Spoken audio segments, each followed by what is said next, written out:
Le ridicule et la méchanceté sont ses traits de caractère. La haine est un poison mortel dont beaucoup se nourrissent pour vivre. Il n'y a pas d'entrepreneur audacieux qui ne fabrique pas automatiquement jalousie, envie, critique, caricature, diffamation et désinformation. Bienvenue sur Radio Espace Guinée, la radio dont les autres s'inspirent. Radio Espace Guinée. À Conakry, sur 99.7. En région, à Labé, Kakandé, sur 99.7. À Cancan, sur 99. Vous nous regardez également sur Espace TV. Merci de nous rejoindre dans la deuxième partie de cette émission. Merci à vous qui nous regardez à Paris. Vous êtes en Angola, très nombreux évidemment à nous écouter aussi à Yomu sur 99.7 à modulation de fréquence. Merci de nous rejoindre. Il faut le dire à la une, à l'évidence, la conférence du président de la CENI n'aura pas suffi hier à achever donc d'agacer une bonne fourchette de la classe politique guinéenne, notamment d'opposition. Dans le sillage, le vice-président s'est fendu donc d'une déclaration pour le moins surprenante.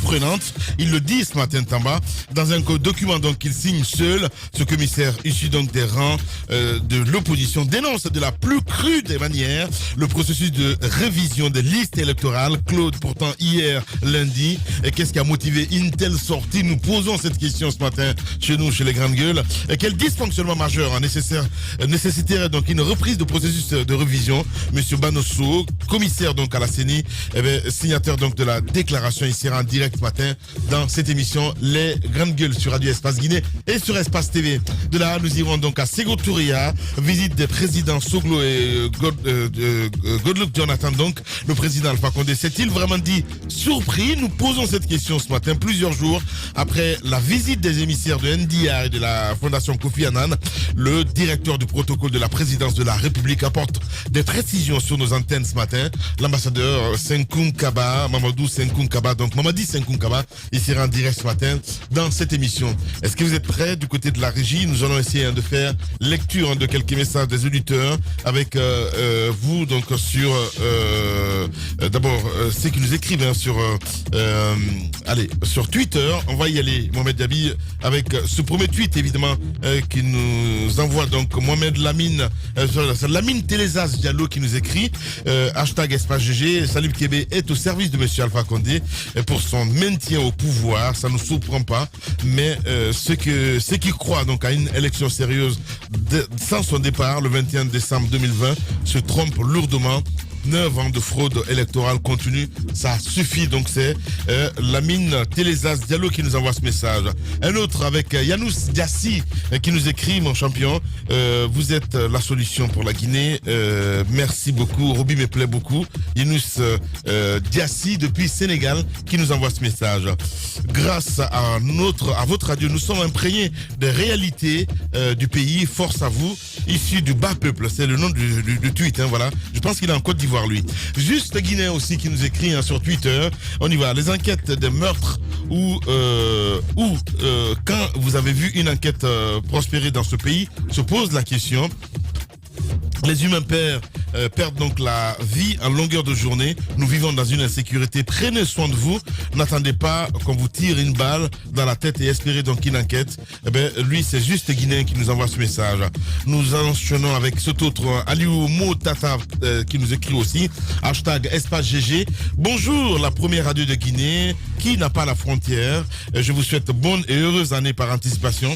Voilà, toutes les enquêtes sont en cours. Donc bref, je suis d'accord avec Tamba, cherchons la protection. C'est Aliou Tata qui nous envoie ce message. On a Barika Dibrila aussi qui nous écrit: bonjour la meilleure radio de Guinée, moi c'est Dibrila Silla depuis l'autre bout du monde. Je confirme que vous êtes la meilleure en Guinée. Passez une très bonne journée et au peuple de Guinée, hashtag Espace GG. On y va avec cet autre Diallo Mamadou Saliou qui nous écrit aussi sur Twitter. Bonjour mes chers journalistes de la première radio en Guinée et de toutes catégories confondues. En regardant ce qui se passe dans notre pays, j'ai peur, mais qu'Allah nous sauve. Amin, c'est Saliou depuis Konsoya qui nous envoie ce message. Un dernier tweet qui nous envoie cri Kambaya Diallo. Bonjour les grandes gueules, je vous adore depuis Dakar. Chaque jour, il y a une mauvaise nouvelle chez nous. Vraiment, c'est déplorable que le Tout-Puissant nous redonne la foi parce qu'on a perdu la foi. Et voilà, en Dieu. Voilà, c'est Kri Yambaya Diallo qui nous envoie ce message. On va y aller maintenant avec les SMS, si vous le voulez bien, du côté de la régie, avec les réactions des auditeurs. Ils sont très nombreux évidemment à nous écrire. Afamoussa Makadiabi qui nous écrit: bonjour Lamine, bonjour à toute l'équipe. Banosso n'a jamais caché son militantisme malgré son statut de commissaire à la CENI. Ces dénonciations n'ont aucune crédibilité à nos yeux. Sinon, faites un tour sur les interviews de Safatoum Kara pour trouver de l'objectivité et de professionnalisme. Si l'opposition demande la tête de Salif Kébé, nous allons demander la dissolution de la CENI et le MATD organisera donc les élections. C'est Alpha Moussa Makadiabi qui nous envoie ce message. Lamarana Yemberin aussi qui réagit, mon cher l'homme de nuit. Bonjour les grandes gueules. Le mal de la CENI est que ceux qui sont issus de la société civile sont les plus extrémistes que la politique. Kébé est devenu politique extrémiste. Le mal de la Guinée n'est pas la loi. Au contraire, c'est les hommes. Sinon, la loi prévoit tout. On reste toujours avec les auditeurs par SMS au 657 39 13 13. Lui, c'est Mohamed Saliou Koumbabari depuis Birmingham, du côté de l'Angleterre. Tant que la police et la justice ne seront pas indépendantes du pouvoir exécutif, le citoyen guinéen sera toujours victime d'insécurité et les enquêtes policières n'iront pas jusqu'au bout. Les réalités sur l'enrôlement en cours sur l'organisation des élections législatives du 16 février montrent que ces élections n'auront jamais eu lieu à date. C'est Ahmad Saliou Koumbabari du côté de Birmingham qui nous envoie ce message. Il insiste évidemment, c'est le jumeau de Afamoussa Makadiabi, c'est Foufana Mohamed du côté du RPG Arc-en-Ciel. Bonjour les grandes gueules, bonjour à toute l'équipe. Cette CENI est le fruit de la volonté de notre classe politique et la société civile guinéenne. Je demande à nos leaders de s'assumer. Ils sont à la base de guerre au sein de cette CENI. Même les commissaires pro-opposition ne conjuguent plus le même verbe. Là-bas, c'est du business pur et dur. Mohamed Fofana du côté du RPG Arc-en-Ciel. Toujours du côté du RPG Arc-en-Ciel avec Sinani aussi qui nous écrit. Je pense qu'il est Condé, Sinani Condé à l'UFDG. Quand c'est l'UFDG, quand est-ce que l'UFDG arrêtera de se victimiser? Bano a suivi donc les instructions de son leader. C'est lourd pour un tel sabotage. Vive les élections. Eh ben c'est Sinani Condé qui nous envoie ce message du côté de RPG Arc-en-Ciel. Voilà les gars, nous allons continuer évidemment l'émission. On va essayer d'en savoir un peu plus dans un instant avec notre ami. Allez. On va y aller Antoine, évidemment, on parlait de ce sujet, de la CENI. J'ai voulu juste poser une question à Salif Kébé. Ouais. J'ai été recensé mais j'ai pas eu mon récépissé. Ouais. Est-ce que je pourrais voter lorsque les élections vont commencer? Si tu as une ancienne carte, pourquoi pas Antoine? Mon ancienne carte, je ne sais pas où je l'ai déposée. Ah bon? Ouais. Non mais même si tu n'as pas de récépissé, je crois que la carte viendra. Voilà. Tu es dans la base de données. Si c'est le cas, je suis rassuré. Ouais. Au moins, ça prouve que beaucoup de Guinéens qui n'ont pas reçu leur récépissé pourront voter. Non, c'est ce qui se passe dans la CENI. Parce que demain, c'est le début du dépôt des listes de candidature pour ces élections. Et nous apprenons au sein des états-majors des partis politiques des soucis pour le choix des candidats. La CENI, tout à l'heure, on parlait du cas de ces commissaires qui fustigent la façon dont fonctionne l'institution. Ouais. On parlera du cas tout à l'heure de Banosso. Mais ce qu'il faut dire, c'est que la CENI est composée de façon paritaire. Certes, de chaque côté. Ouais. Je ne comprends pas pourquoi aujourd'hui, il y a un qui sort pour dénoncer les pratiques au sein de l'institution et qui dit ne pas être associé aux décisions de Salif Kébé et que les autres ne suivent pas la danse. La fois dernière, on a vu qu'il y a eu une solidarité entre commissaires de l'opposition qui ont tous dénoncé la date fixée par la CENI par rapport au 28 décembre. Comment comprendre qu'aujourd'hui que le commissaire, le vice a signé une déclaration pour s'opposer à ce que la CENI? Est-ce que Makanera Alassane Kake est partant parce qu'on ne l'a pas entendu encore? Que je sais pas, Mounta, membre de l'opposition, est partant pour cette dénonciation? Est-ce que notre ami vice-président So est seul dans sa déclaration? Si c'est le cas, j'estime qu'il y a une incompréhension, il y a une certaine cacophonie au sein de la CENI, surtout par rapport aux représentants de l'opposition. Il n'y a pas d'entente par rapport aux prises de position. Si Banosso est seul à dénoncer, j'ai comme l'impression que les autres sont d'accord par rapport à la façon dont fonctionne la CENI. Et si c'est le cas, c'est la majorité qui l'emporte. Et à la CENI, je résume en disant que tout va bien à la CENI parce qu'il n'y a qu'un seul commissaire qui n'est pas d'accord. Et si il y a 17 commissaires. Et s'il y a 17 qui a 16 qui approuve la façon dont fonctionne l'institution, j'estime qu'il n'y a pas lieu de crier au loup et qu'il faut aller comme les choses se passent aujourd'hui. Et je conclue en disant que tout va bien. Alors, première chose, la vérité n'est pas dans le nombre. Il peut s'agir d'un seul commissaire qui prend la décision comme ça d'aller contre le système et être dans le vrai. Ça, c'est une possibilité. Mais je comprends parfaitement cette réaction de Antoine. C'est d'ailleurs la première réaction que j'ai eue en lisant cette déclaration-là. C'est que par habitude, et encore une fois, on est un peu dans l'histoire, par habitude, c'est un bloc de commissaires issus des rangs de l'opposition qui se met ensemble pour dire « nous ne sommes pas d'accord ». Est-ce une opposition de principe ou est-ce toujours une opposition fondée sur des faits? L'histoire nous a prouvé par le passé que parfois il y a des tenants et des aboutissants que l'on ne maîtrise pas toujours. Mais dans le cas présent, Banosso évoque des faits très précis qui ne nous sont pas étrangers. Parce qu'on sait quand même qu'il y avait toutes ces anomalies-là par le passé. Mais moi, je n'ai eu que 2 observations. La première, pourquoi est-ce qu'il est seul? Encore la moins importante de mon point de vue. Mais celle qui était la plus importante pour moi, c'est pourquoi maintenant? Pourquoi attendre maintenant pour ce... Parce qu'il faut rappeler que le processus devait finir hier. C'était hier que ça finissait. Oui. Et donc, il a pris la décision de sortir cette déclaration-là, de faire cette déclaration lorsque toutes les carottes étaient déjà cuites. Est-ce que M. Banosso aura attendu ce moment pour dire si le président de la CENI n'accepte pas de proroger les délais, alors je vais dire mon opposition, je vais dénoncer le processus.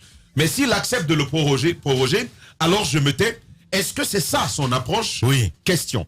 Maintenant, ce qu'il faut quand même dire au même moment, c'est que nous apprenons que M. Banosso, peu avant cette conférence de presse du président de la CENI, il serait venu vers le président pour le déconseiller de tenir ce point de presse avec les journalistes. Alors, est-ce une forme de représailles à la décision du président de la CENI qui a maintenu à aller à ce point de presse? Question, là encore, on espère obtenir des réponses. Je veux terminer en disant, et les collègues me permettaient justement de m'en souvenir, lorsqu'on a voulu constituer les démembrements de la CENI il y a quelques temps, je crois, autour de 9000. Autour de 9000. Grandes gueules. Il y a quand même que l'opposition tient à l'intérieur de ces éléments. Je crois que c'est des Carles. Il a fermé son téléphone, Banosso, mon cher Tamba, pour ton information. Voilà. Bon, voilà. On va faire l'émission alors. C'est les politiques. Ce qu'on nous apprend justement, c'est que c'est d'ailleurs des faits. L'opposition a un plus grand nombre de représentants dans ces commissions administratives de révision des listes électorales. Jacques a commencé à poser cette question tantôt avant d'aller à la pause. Oui. Mais que font-ils, ces représentants-là? Et la question, c'est jusqu'où est-ce qu'ils peuvent aller en termes de droits, donc en termes d'attribution et de pouvoir, de prérogatives. Participation. Et de prérogatives, jusqu'où est-ce que leur action peut aller dans la conception d'un fichier électoral qui soit intègre. Parce que, certes, ils ont dénoncé, on a tous suivi ces dénonciations, des remontées d'informations, et d'ailleurs le président de la CENI a dit, si vous me remontez ces informations, là, vous nous remontez ces informations, on verra dans quelle mesure est-ce qu'on peut les intégrer au fichier électoral que nous sommes en train de construire. Et donc, au-delà des dénonciations, est-ce que ces éléments d'écart ont une autre responsabilité, un autre pouvoir qui leur permettent d'avoir une action beaucoup plus salutaire pour le fichier électoral? Là également, c'est une question, j'entrevois déjà à titre personnel la réponse, et elle est non. La réponse pour moi, c'est négatif, mais encore une fois, je pense que ces gens n'auraient pas dû, parce qu'on ne les a vraiment entendus que sur le cas de leur per diem. Ouais. Lorsqu'on leur a dit, vous allez toucher par jour 7800, ça, il fallait pas dire ça. C'est à ce moment qu'on a entendu parler d'eux. Mais on aurait dû les entendre un peu plus tôt. Sacré Tamba, c'est pas possible. Non, mais il a sérieusement. Ouais, j'ai bien compris. Lamine, vous allez à Sekal. Ouais. en tant que représentant de partis politiques, en tant que défenseur des intérêts de ces partis. Le côté gain. C'est ça l'objectif premier. C'est pas pour bénéficier d'une prime, mais la grande actualité autour de ça, c'est la question des franchement, tu peux pas quand même leur empêcher de faire grise mine, de faire grise mine. Non mais justement, secondaire. Ça y est, comme si c'était secondaire pour les responsables qui sont là-haut et qui les ont envoyés là, qui sont à la CENI, qui eux brassent des millions par jour. Ça y est. Vous trouvez que c'est secondaire? Ça y est. Pensez qu'ils c'est du business. Ouais, parce que eux ils doivent pas vivre quoi, ils doivent être assis sous le soleil toute la journée, en train de regarder pour remonter les informations, le ventre vide. Ça se passe pas comme ça. C'est du business, je vous dis. Encore une fois, on va revenir à la réalité des choses. Moi, je crois pas tellement à la sincérité du processus électoral finalement. Parce que quand on sort de la CENI, Antoine vient d'attaquer un point qu'on va pas laisser passer comme ça. C'est qu'aujourd'hui, au sein des états-majors des partis, vous avez une autre guerre qui est déclenchée. C'est la guerre des choix des candidats. Qui n'est pas encore bouclée, alors que nous arrivons là aussi à l'échéance. Vous comprenez? Est-ce que finalement, on va tenir ces élections? Gros point d'interrogation. La CENI a un problème, les partis politiques ont un problème. C'est un gros jeu d'intérêt. Non mais franchement, un gros jeu d'intérêt avec un manque énorme de sincérité et de vérité vis-à-vis du peuple de Guinée. Il faut qu'on fasse très attention. Les politiques sont en train de nous mener en bateau. Je pense qu'à un moment donné, tous les griefs qui ont été soulevés ici, ce sont des griefs qui sont connus avant. C'est pour nous, c'est encore une fois pour nous détourner l'attention. Tout ce qui est en train... Vous êtes dans un processus qui demande un calendrier, qui demande un chronogramme. Aujourd'hui, si nous sortons du cadre de la CENI qui n'est pas encore résolu, on nous dit qu'au sein de l'état-major des partis, ils sont en train de se grincer de se manger les dents parce que tel candidat n'a pas le profil, etc. Moi, il faut que je le sois, je suis proche du président, etc. Voilà un peu ce qui se passe au sein des états-majors, alors qu'ils sont en train de rentrer dans le délai des dépôts des listes des candidats. Et ça aussi, c'est un autre problème qui est en train d'être soulevé. Un autre problème qui sera annexé à celui de la CENI. Et d'autres problèmes viendront. On n'a pas fini de parler de ces épisodes-là. Ah, Roby, il est dans son vrai rôle aujourd'hui, franchement. Le shaitan, quoi. Ah oui. Bah oui, allez-y, Jacques. Mais à quoi on assiste aujourd'hui? J'ai bien compris. On l'a dit il y a longtemps. On n'est pas des joueurs de rien, mais il n'y a rien de nouveau sous le soleil. On l'a dit il y a longtemps, on avait prévenu et on est tout simplement dans ce qui avait été dit hier. Les KR, les GDC ont été composés, je crois, sur... non, les démembrements ont été composés sur la base des résultats des dernières élections communales. C'est à l'issue donc de cela, il y a eu ce partage. Ça va Tunkara s'est désolidarisé de la déclaration de Manosso. Oui, mais les gens vont se désolidariser. Voilà. Rappelons-nous... C'est bizarre. Et pourtant, c'est le même parti. Peut-être que c'est pour ça qu'il a de l'histoire. J'en sais rien du tout. Attendez, on va essayer d'appeler ça va Tunkara. Sûrement, on lui a dit, écoute, t'as été seul. Rappelons-nous de l'histoire récente. Hier publiquement, tu prends la responsabilité de ton langage. Maintenant, nous, on se désolidarise parce que nous, tu sais, mec, ça va bien pour nous.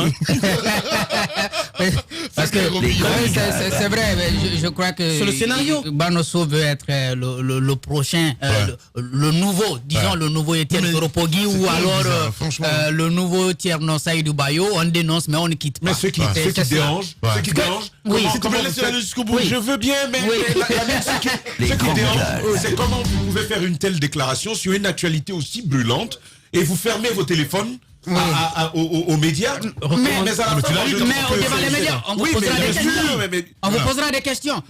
Il faut quand même reconnaître qu'il y a eu une première fronde qui était en train de naître. Ça, c'était par rapport à la date du 28 décembre. Je crois Antoine l'a rappelé.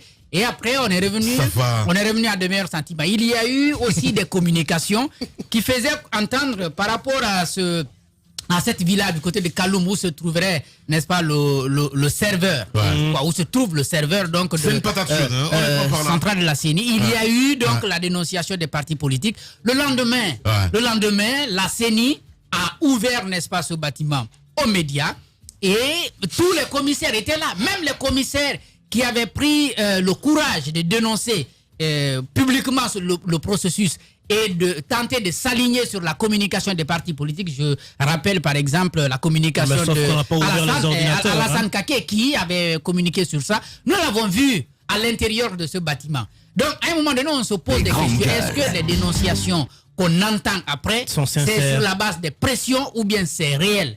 Je me dis que quelquefois, il y a des motivations qui sont extérieures, n'est-ce pas, à la CENI. On se pose souvent la question sur l'indépendance de cette institution, mais si cette institution est aujourd'hui dépendante, c'est aussi bien vis-à-vis du pouvoir que vis-à-vis des partis politiques. Les commissaires sont téléguidés. Ce n'est pas seulement vis-à-vis du président de la République, comme on le dit. Ouais. Encore une fois, Salif Kébé, qu'on le veuille ou pas, il a été élu par Banosso. Banosso fait partie de ceux qui ont voté pour Salif Kébé. Et je crois qu'il n'a pas voté pour voter. Il a voté parce qu'il avait conscience que c'est quelqu'un qui pouvait conduire, n'est-ce pas, ce processus. Et la CENI, c'est leur CENI. Il faut bien qu'on soit d'accord là-dessus. Maintenant, aujourd'hui, il y a quand même un problème.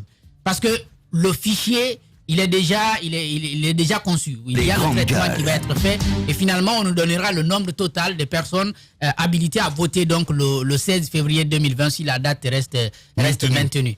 Mais il va falloir se demander, mais je suis tenté de rejoindre Marouane qui dit comment on va traiter en 2020. Oui, comment on va garder ces fichiers? Comment on va garder ces fichiers? Comme je le dis encore une fois, qui va comporter des mineurs. C'est la folie. Parce que des mineurs, il n'y aura aucune possibilité de les extirper si les forces d'information. Ouais, moi je suis dedans. Je suis dedans, d'accord. J'en suis fier. Hein. Ouais. Mais si les forces d'information sont à l'intérieur, les forces d'information sont introduites, moi, je suis pas ça veut dire qu'il n'y a pas de possibilité d'enlever, n'est-ce pas, des mineurs. Et là, il devient un problème. Ouais. Et ces mêmes fichiers vont être révisés par la suite pour la présidentielle. C'est pourquoi je me dis, le risque, il est là et désormais, on est avec un fichier corrompu. On est avec un fichier corrompu. Maintenant, qu'est-ce qu'il faut faire? Est-ce qu'il faut discuter? Parce que de toute façon, il faut avoir des discussions sur le processus. On l'avait dit qu'il fallait l'évaluer. Mais pendant que l'opération était en cours, il fallait l'évaluer. Ce n'est pas vers la fin. On ne l'a pas évalué. On a attendu la fin pour avoir cette communication de la CENI. Le fichier tel qu'il est, est-ce que c'est celui-là, finalement, qui va nous conduire, n'est-ce pas, à cette opération? Ou on va revenir, comme je l'ai dit, avec le fichier qu'ils ont accepté en 2018 pour aller aux élections communales? Aujourd'hui, il va falloir faire le choix. Il va falloir faire le choix parce que il ne suffit pas de dire qu'on ne proroge pas. Ouais. Il est inadmissible qu'on se retrouve avec un nombre d'électeurs moins que celui qui nous a que celui qui nous a conduit aux élections communales. Ouais. Ça, c'est inacceptable. Bien. Le fichier des communales, c'est un fichier avec des élections au bout qui sont des élections contestées. Là, moi, je tomberais vraiment des nues, peut-être même que je m'évanouirais si jamais l'opposition l'a accepté de partir encore une fois à une élection législative avec un fichier qu'ils ont carrément jeté dans la poubelle. Là, ce serait vraiment le coup qui va m'assommer dans ce pays. Allez-y, Antoine. Je suis tenté de rejoindre Faya Milimono.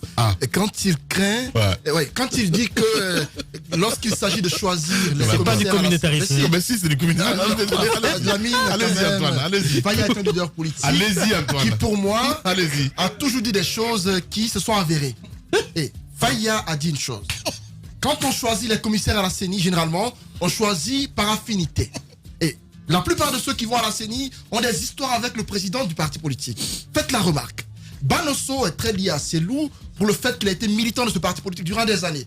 Pour le récompenser, on dit va à la CENI pour au moins te reposer un peu. Il y va. Pour t'engraisser. Avant Banosso, il y a eu d'autres leaders du parti qui ont été envoyés là. Mais ce que nous remarquons, c'est que la plupart ont des affinités avec leurs leaders politiques et quand ils y vont, ils ont du mal à ne pas dénoncer. Ça, c'est pas un crime, Antoine. C'est un crime, là. Ah, mais non, je suis désolé. Mais non, mais quand vous êtes au sein de la CENI, justement, non, c'est un crime. Si c'est qu'Antoine est en train de dire, c'est une logique de la compétence, ça de la logique, de la proximité.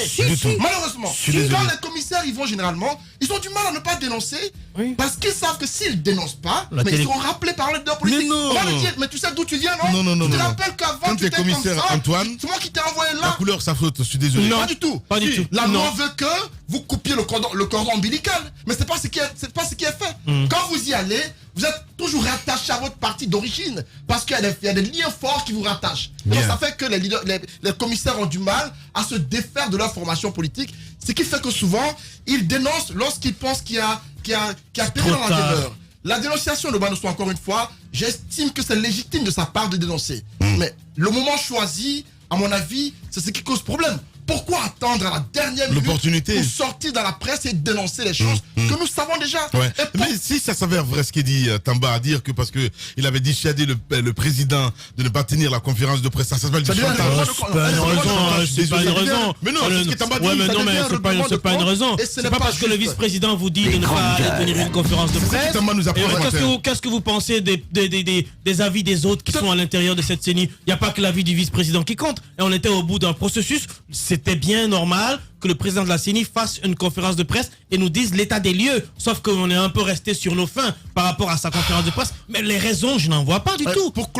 Non, mais ce qui m'étonne plutôt, ce qui m'a étonné plutôt, c'est la non-présence du vice-président à cette conférence de presse et que cette sortie, il a décidé de ne pas faire la conférence de presse. Réponse après. C'est pas possible. Allez-y, pour clore, oui. Je veux clore avec la question un gros jeu, des partis politiques. Vous voyez ce qui se dit dans la presse par rapport au choix des candidats. Il y a des problèmes. Ouais.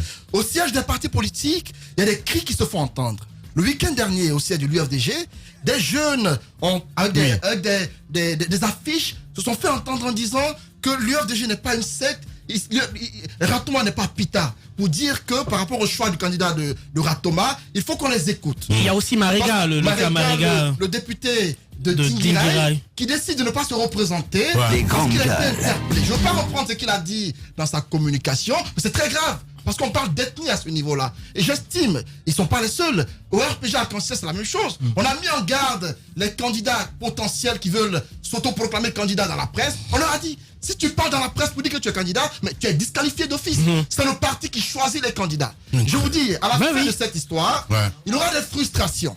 Les frustrations vont engendrer quoi? Des changements de camp.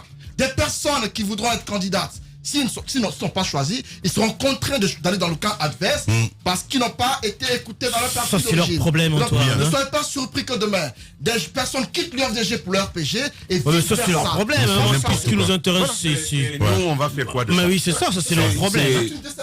Bah oui, non, mais pour eux... Antoine, ils sont en pleine de regardez bien les visages à l'UFDG, regardez les visages au RPG, regardez les visages dans d'autres partis politiques.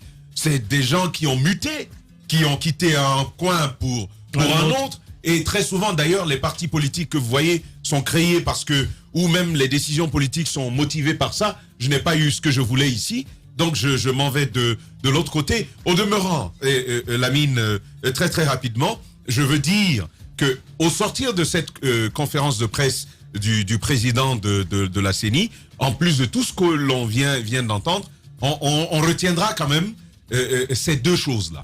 La première, l'opinion et des acteurs politiques attendaient justement que le délai y soit prorogé, qu'il y ait encore un peu plus de jours pour le processus de révision des listes électorales. En tout cas, si l'on s'en tient à ce qu'a déclaré le président de la CENI, il n'en sera pas question pour l'heure. Il a clairement dit qu'il n'en avait pas les capacités lui-même. Et deuxième chose, encore plus grave, qui risque de nous envoyer à des endroits pas vraiment voulus, c'est cette situation au niveau de l'installation de chefs de quartier et de district. Il est également revenu là-dessus. Vous savez que l'opposition a claqué la porte du comité de suivi à cause de cet élément précis, parce que ce qu'on voulait, c'est qu'il y ait une constitution, une compilation des listes par quartier et par district pour permettre, suivant les règles de proportionnel là, suivant cette règle, pour permettre de désigner les chefs de quartier et de district. Le président de la CENI leur a donc dit, et il l'a réitéré hier, il est impossible, en l'état actuel de nos textes, de pouvoir procéder de cette façon. Et il rappelle qu'il leur est interdit, il lui est interdit, en tant qu'institution, de procéder à un calcul sur base de circonscriptions telles les quartiers et les districts. Et d'ailleurs, la requête qu'il fait auprès de l'opposition pour leur permettre de renouer avec le dialogue dans le cadre du comité de suivi, c'est qu'il leur donne du temps pour revenir à faire ce calcul-là, pour pouvoir calculer, pour procéder par compilation sur quartier et par district, pour permettre de sortir de crise. Mais encore une fois, ça va engendrer et des effectifs supplémentaires et des finances supplémentaires, ce que la CENI n'a pas à date. Parce qu'il faut quand même rappeler que l'institution électorale est bloquée depuis un certain moment sur des questions de finances, sur des questions de budget. On espère bien sûr qu'auprès de l'État, tout ceci puisse se décanter. si bien entendu la cohésion règne un peu mieux au sein de cette institution. Il y a la question des finances aussi. Il faut pas l'oublier pour parachever le processus. Parce que si, bien entendu, des cris ont été entendus pendant l'opération de révision, c'est bien entendu parce que la CENI n'avait pas suffisamment d'argent, bien entendu, pour entretenir, n'est-ce pas, ce personnel. Et là, l'autre chose par rapport à ce qu'il vient de dire, moi, je l'ai dit la dernière fois, il sera très difficile de parachever ce processus. Nous sommes déjà à 2 ans après les communales, et puis les chefs de quartier. Et il est aujourd'hui très difficile d'avoir les résultats. La CENI dit ne pas les détenir, ne pas être en mesure de les fournir. L'administration du territoire et de la décentralisation non plus. Et on n'a pas confiance aux résultats par quartier que détiennent, n'est-ce pas, les partis politiques. Il est aujourd'hui difficile, à mon sens, d'arriver, n'est-ce pas, à trouver la bonne solution, la bonne manière pour installer, n'est-ce pas, des conseils de quartier. Il va falloir peut-être proposer un autre mécanisme autre que celui qui amènerait le ministère de l'administration du territoire à nommer, parce que ce serait un recul. Mais il va falloir trouver un mécanisme plutôt consensuel, puisqu'ils sont habitués par ça, pour avoir des conseils de quartier. Sinon, si c'est pour les résultats des communales, on ne peut plus s'en sortir. Ah ben, je suis d'accord. De toutes les façons, il est jamais fataliste, Jacques, s'il le dit. Ouais, moi je le suis. Voilà. Moi je le suis. Je sais que tu le suis. Je le suis. Et je me sens à l'aise là-dedans. Parce que tout simplement, vous êtes longtemps resté optimiste dans ce pays, et on revient toujours au même débat, au même problème. Alors, ça devient un peu... ça te plaît, ça? Oui, ça me plaît, parce que finalement, je trouve que la Guinée est un pays où on peut vivre de toutes les conjectures, où les problèmes ne sont jamais résolus, et j'ai l'impression que nous, c'est notre manière de nous développer. Vous avez vu au sein de cette CENI, toutes les commissions sont en branle. Il va le dire. Toutes les commissions sont en branle. Ce que tu as vu, vas-y. Sauf la commission finance. Oui. Ils ont fini de bien s'engraisser. Ah ben voilà. Et donc, cette commission-là, vous savez quand est-ce qu'elle va sortir? C'est lorsqu'on aura fini de boucler le processus électoral. Et que sur peut-être le fonds de caisse qui va rester là, sur le partage de ce fonds de caisse, c'est à ce moment-là qu'on va voir aussi cette autre commission sortir de son silence, comme du temps de Bakary, et comme du temps de Lonseni, etc. C'est comme ça que ça se passe. Je vous dis encore une fois, il n'y a aucune sincérité dans les actions politiques dans notre pays. Il n'y a aucune réalité humaine là-dedans. Pour moi, c'est des gens venus de Mars, qui se croient plus intelligents que les 12 autres millions de Guinéens, qui pensent qu'ils vont continuer à nous rouler comme ça pour se faire la malle. Un jour, le vrai peuple va se réveiller dans ce pays. Roby. Il se passe dans la vie politique tant d'événements inattendus, bizarres, que la Guinée paraît fumer la moquette. Chez les GG, la politique, vie de société, les grandes gueules, pour l'intérêt de la Guinée.